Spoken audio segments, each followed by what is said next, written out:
الحمدللہ وحدہ والصلاة والسلام علی من لا نبی بعدہ اما بعد فاعوذ باللہ من الشیطان الرجیم بسم اللہ الرحمن الرحیم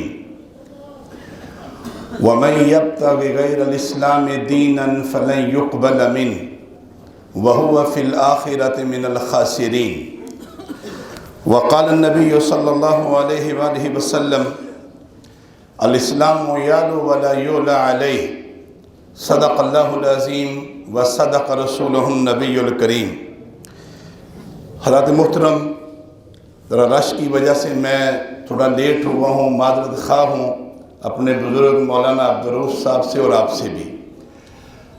حضرات محترم، اسلام اللہ تبارک و تعالیٰ کا وہ مبارک دین ہے جو اللہ کی زمین پر غالب ہونے کے لیے آیا ہے، مغلوب ہونے کے لیے نہیں۔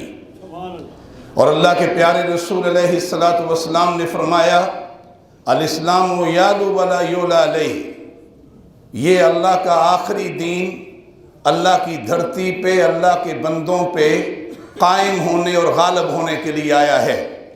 اور اللہ تبارک و تعالیٰ نے فرمایا کہ وَمَن يَبْتَغِ غَيْرَ الْإِسْلَامِ دِينًا فَلَن يُقْبَلَ مِنْهُ، جو اسلام کو چھوڑ کر اسلام کے نظریے کو، اسلام کے نظام کو، اسلام کے حکموں کو چھوڑ کر کسی اور نظام کی بات کرے، کسی اور کے قانون کی بات کرے، یہ اللہ تبارک و تعالیٰ کو قطعاً قابل قبول نہیں ہے۔ اور جو ایسا رویہ اختیار کرے، وہ کوئی انسان ہو، کوئی قوم ہو، کوئی گروہ ہو، دنیا میں بھی ذلت اس کا مقدر بنے گی اور آخرت میں بھی رسوائی کے علاوہ اس کے حصے میں کچھ نہیں آئے گا۔ اللہ تبارک و تعالیٰ کا فرمان مبارک ان الدین عند اللہ الاسلام، اللہ تبارک و تعالیٰ کے نزدیک زندگی گزارنے کا ایک ہی طریقہ ہے اور اس طریقے کا نام اسلام ہے۔ میرے دوستو، حضور علیہ السلام، ان پر لاکھوں سلام، ان پر لاکھوں درود۔ آپ کی مبارک جد و جہد، آپ کی سیرت طیبہ کا ایک ایک لمحہ اور آپ کی مبارک زندگی کا ایک ایک پہلو، وہ مبارک سفر جو مکہ سے شروع ہوا اور مدینہ منورہ میں پہنچ کر کے آپ نے مدینہ طیبہ کی سرزمین پہ وہ پہلی اسلامی حکومت قائم کی، جس کے پہلے حکمران محمد رسول اللہ صلی اللہ علیہ وآلہ وسلم ہے۔ میں آپ سے عرض کروں، اس اسلامی حکومت جس کے حکمران محمد رسول اللہ صلی اللہ علیہ وسلم ہیں، اس کی خصوصیات کیا ہیں؟ اس کی پہلی خصوصیت یہ ہے کہ جتنے اللہ کے بندے ہیں ان کی برادریاں الگ، ان کے قبیلے الگ، وہ رنگ و نسل کے حساب سے الگ، لیکن اسلام نے ان کو ایک ہی صف میں کھڑا کیا۔ سلمان فارس کے رہنے والے، سہیب روم کے رہنے والے، میرے دوستو بلال حبشہ کے رہنے والے، خبیب روم کے رہنے والے، لیکن یہ سارے لوگ جن کے رنگ الگ، برادریاں الگ، قبیلے الگ، اللہ کے پیارے رسول علیہ السلام نے انہیں کلمہ لا الہ الا اللہ محمد رسول اللہ کی بنیاد پہ امت واحدہ بنا دیا، انہیں ایک امت بنا دیا۔ پھر آپ علیہ السلام نے اس مدینہ کی اسلامی ریاست میں مواخات کا نظام قائم کیا۔ کوئی محروم ہے تو وہ محروم نہ رہے، کوئی اکیلا ہے تو وہ اکیلا نہ رہے، کوئی کمزور ہے تو وہ کمزور نہ رہے۔ اللہ کے پیارے رسول علیہ السلام نے اس نظام کی تشکیل دیا اور اللہ کے دیے ہوئے احکامات کو اللہ کی زمین پہ قائم کر دیا۔ سود کا نظام تھا، محمد رسول اللہ صلی اللہ علیہ وسلم نے سود کے نظام کو ختم کیا اور اللہ تبارک و تعالیٰ کے حکم پر آپ نے سود کی حرمت کا اعلان کیا۔ اور یاد رکھیے، سودی نظام جہاں اللہ اور اللہ کے رسول کے ساتھ اعلان جنگ ہے، وہاں یہ اس بات کو بھی سمجھیے کہ سودی نظام یہ لوگوں کے، یہ ایک طبقے کی جیبوں کو بھر دیتا ہے، لیکن غریبوں، مزدوروں، محنت کشوں اور اس طرح کے لوگوں کی جیبوں پہ ڈاکہ ڈالا جاتا ہے۔ اس لیے اسلام نے اس کو حرام قرار دیا۔ میں آپ سے یہ بات عرض کر رہا ہوں، اللہ کے پیارے رسول علیہ السلام نے اپنی مبارک زندگی اس اللہ کے دین کو اللہ کی زمین پہ قائم کرنے کے لیے میرے دوستو ہجرت کرنا پڑی. آپ نے ہجرت کا راستہ اختیار کیا. بدر کا میدان آیا، بدر کے میدان میں موجود ہیں. احد کا مارکہ آیا، آپ احد کے مارکے میں موجود ہیں. اور احد کے مارکے میں تو 70 صحابہ شہید ہو گئے. ان شہداء میں حضرت حمزہ آپ کے سگے چچا موجود ہیں. ان شہداء میں حضرت عبداللہ بن جہش موجود ہیں. ان شہداء میں مصعب بن عمیر جیسا مکہ کا شہزادہ موجود ہے. ان شہداء میں عمر بن جموح جیسے ایک کمزور اور ضعیف صحابی بھی موجود ہیں. 70 صحابہ لاشیں بکھرے ہوئے اللہ کے رسول موجود ہیں. اور این اس موقع پہ جب ابو سفیان نے کہا کہ آج ہم نے بدر کے دن کا بدلہ لے لیا، اللہ کے رسول علیہ السلام نے فرمایا کہ میرے صحابہ اس کے جواب میں بلند آواز سے کہو تم بدر کے دن کا بدلہ نہیں لے سکتے. بدر کے تمہارے مقتول وہ جہنم کا ایندھن بن گئے. احد کے ہمارے شہداء اللہ کی جنتوں کے مہمان بن گئے. تم کبھی بدلہ نہیں لے سکتے. ابو سفیان نے ایک اور وار کیا. اس نے کہا لنا عزا ولا عزا لکم، آج کے دن عزا ہمارے ساتھ ہے، عزا تمہارے ساتھ نہیں ہے. مشرکین مکہ کا بت تھا عزا. اس نے کہا عزا ہمارے ساتھ ہے. اللہ کے پیارے رسول علیہ السلام ان پر لاکھوں سلام، ہم انہی کے امتی ہیں، ہم انہی کا کلمہ پڑھنے والے ہیں. میرے دوستو ہم انہی کے مشن کے علمبردار ہیں.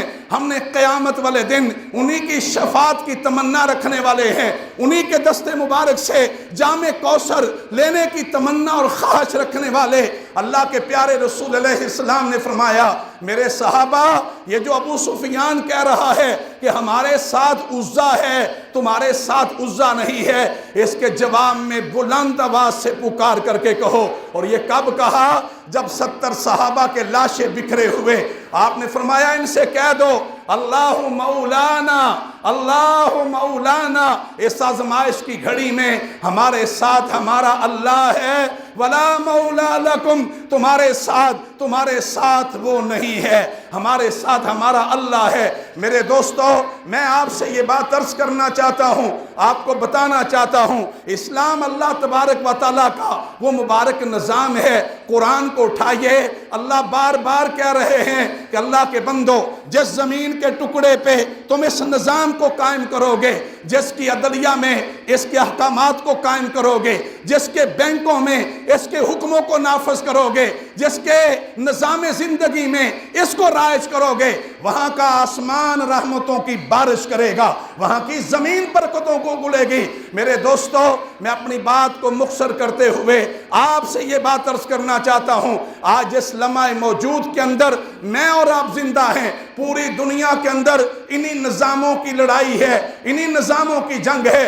ایک طرف دنیا کی شیطانی اور طاغوتی قوتیں ہیں جو اعلان کر رہی ہیں اللہ کی زمین پہ، اللہ کے بندوں پہ، اللہ کی دھرتی پہ ہمیں اللہ اور اللہ کے رسول کا نظام نہیں، ہم شیطان کا نظام قائم کریں گے. تہذیب شیطان کی، کلچر شیطان کا. میرے دوستو معیشت بھی سرمایہ درانہ وہ بھی شیطان کے قبضے میں، اور یہاں شیطان کا کلچر اور اس کا حکم عام کریں گے. یہ دنیا کی شیطانی قوتوں کا ایجنڈا ہے. وہ کہتے ہیں ہم دجالی نظام کو قائم کریں گے، ہم ایسا نظام قائم کریں گے کہ انسان آزاد نہ رہ سکے، آزادی سے نہ سوچ سکے، وہ اللہ اور اللہ کے رسول کے حکم کی بات نہ کر سکے. اور دوسری طرف کون ہے؟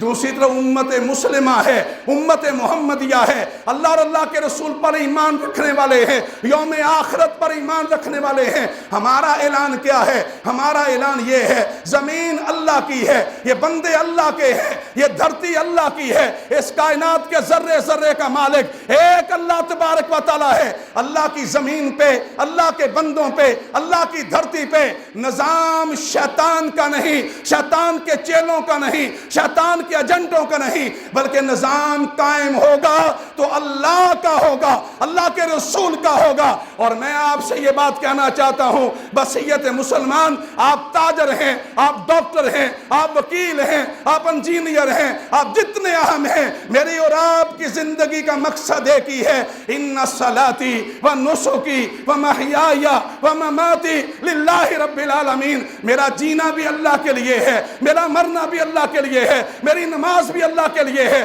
میری قربانی بھی اللہ کے لیے ہے۔ میرے دوستو، اس لیے میں آپ سے یہ بات عرض کرنا چاہتا ہوں کہ آج دنیا کے اندر سرمایہ درانہ نظام ہو، سیکولرزم ہو، لبرلزم ہو، دنیا کی شیطانی تہذیب ہو، یاد رکھیے اس شیطانی تہذیب کے مقابلے میں اسلام ایک تہذیب دیتا ہے۔ ان کے نظام عدل کے مقابلے میں اسلام ایک نظام عدل دیتا ہے، ان کے نظام معیشت کے مقابلے میں اسلام ایک نظام معیشت دیتا ہے۔ اور بصیت مسلمان میری ذمہ داری ہے، آپ کی ذمہ داری ہے، اس نظاموں کی جنگ میں ہم اللہ کے نظام کے لیے کھڑے ہوں، ہم اسلام کے نظام کے لیے کھڑے ہوں، ہم اللہ اور اللہ کے رسول کے دیے ہوئے اس مبارک نظام کے لیے کھڑے ہوں۔ بس میں آپ سے حدیث مبارکہ سنا کے بات کو ختم کر رہا ہوں۔ اللہ کے پیارے رسول علیہ السلام نے فرمایا، میرے صحابہ، نبوت تمہارے درمیان ہے، رہے گی جب تک اللہ چاہیں گے، پھر نبوت کو اٹھا لیا جائے گا، پھر تمہارے اوپر خلافت کا نظام آئے گا، رہے گا جب تک اللہ چاہیں گے، پھر یہ خلافت کا نظام بھی ختم ہو جائے گا۔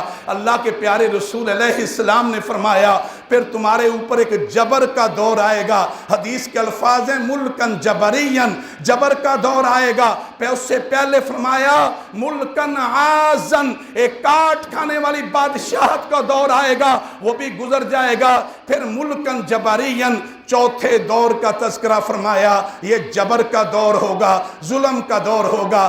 آقا کریم علیہ السلام نے فرمایا، میری امت کے لوگوں، یہ دور بھی گزر جائے گا۔ اس وقت مولانا عبدالرؤف صاحب موجود ہیں۔ میرے دوستو، اس وقت میں اور آپ اسی جبر کے دور میں ہیں، اسی ظلم کے دور میں ہیں، جہاں پوری امت مسلمہ ظالموں کے شکنجے میں ہے۔ لیکن میں آپ کو بتانا چاہتا ہوں، یہ ظلم کشمیر میں بھی، یہ ظلم فلسطین میں بھی، یہ ظلم برما میں بھی، روئے زمین پہ میرے دوستو گزشتہ 20 سالوں کا تجزیہ کریں، 8 لاکھ مسلمان ان کا قتل عام کر دیا گیا۔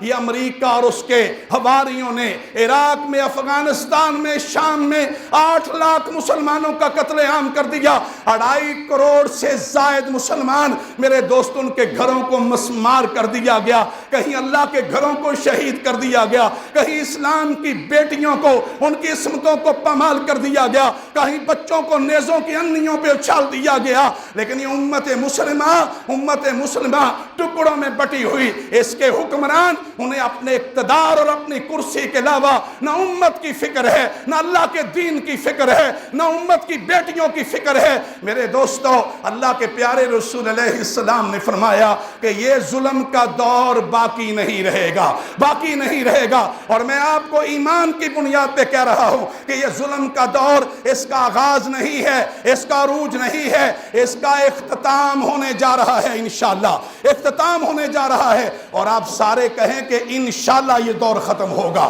انشاءاللہ یہ دور ختم ہوگا۔ اللہ کے پیارے رسول علیہ السلام نے فرمایا کہ یہ ظلم کا دور ختم ہوگا، پھر ایک 5واں دور آئے گا جس کے بارے میں آپ علیہ السلام نے فرمایا خلافتن علی منہاج النبوہ، یہ اللہ کی زمین پہ اللہ کے دین کے غلبے کا دور ہوگا، اللہ کے دین کے غلبے کی صبح کا دور ہوگا۔ دنیا کا نقشہ بتلا رہا ہے کہ انشاءاللہ ظلم کا دور ختم ہونے والا ہے، اور آقا کریم علیہ السلام کی بشارت پوری ہوگی کہ اللہ کی دھرتی پہ، اللہ کے بندوں پہ، اللہ کی زمین پہ اللہ کا مبارک دین قائم ہو کر کے رہے گا انشاءاللہ۔ میں آپ سے کہنا چاہتا ہوں، آپ کے پاس جو طاقت ہے، آپ کے پاس جو صلاحیت ہے، آپ کے پاس جو زندگی ہے، آپ کے پاس جو سانسیں ہیں، آپ کے پاس جو وسائل ہیں، آپ کے پاس جو اولاد ہے، یہ جتنی نعمتیں اللہ نے مجھے اور آپ کو عطا کی ہیں، یہ نعمتیں اللہ کی عطا کردہ ہیں۔ ان قوتوں اور صلاحیتوں کو اسی بشارت کے لیے لگائیے کہ اللہ کی زمین پہ، اللہ کے بندوں پہ اللہ کا دین غالب آئے، اور انشاءاللہ یہ غالب آ کر کے رہے گا۔ میں آخر میں موجودہ حکمرانوں سے کہنا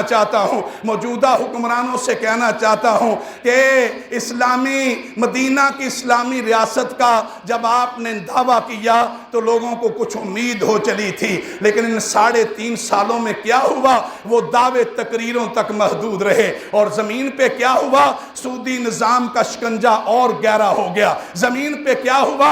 ظلم اور بڑھ گیا، کرپشن اور بڑھ گئی، لوٹ مار اور بڑھ گئی، لوگ اور زیادہ مہنگائی کی چکی میں پس گئے۔ آؤ میرے دوستوں اور میرے بھائیوں، میرے دکھوں کا مداوا، میرے پریشانیوں کا حل، میرے مسائل کا حل انسانوں کے بنائے ہوئے اس ظالمانہ نظام کے اندر نہیں ہے۔ موجودہ نظام یہ ظالمانہ بھی ہے، یہ فرسودہ بھی ہے، یہ ناکارہ بھی ہے، یہ انگریز کا چھوڑا ہوا ایک ناکارہ نظام ہے۔ اس نظام کے اندر نہ عدل ہے، نہ انصاف ہے، نہ اس نظام کے اندر کسی کی شنوائی ہے۔ ہمیں پاکستان کی سرزمین پہ ایک ہی نظام چاہیے، اور اس نظام کا نام کیا ہے؟ ذرا آپ بتائیے، اس کا نام کیا ہے؟ اس کا نام اسلام ہے، اس کا نام اسلام ہے۔ اور انشاءاللہ میں منبر رسول پہ بیٹھ کے کہہ رہا ہوں کہ انشاءاللہ آنے والا دور اسلام کا ہے، اسلام کے غلبے کا ہے۔ اللہ تبارک و تعالیٰ سے دعا ہے اللہ ہمیں اسی دین کے لیے کھڑا ہونے کی توفیق عطا فرما، متحد کر کے ہمیں اس کلمے کی سربراہی کے لیے جد و جہد کرنے کی توفیق عطا فرما۔ جزاکم اللہ، اقول قولی ھذا استغفر اللہ لی ولکم ولسائر المسلمین۔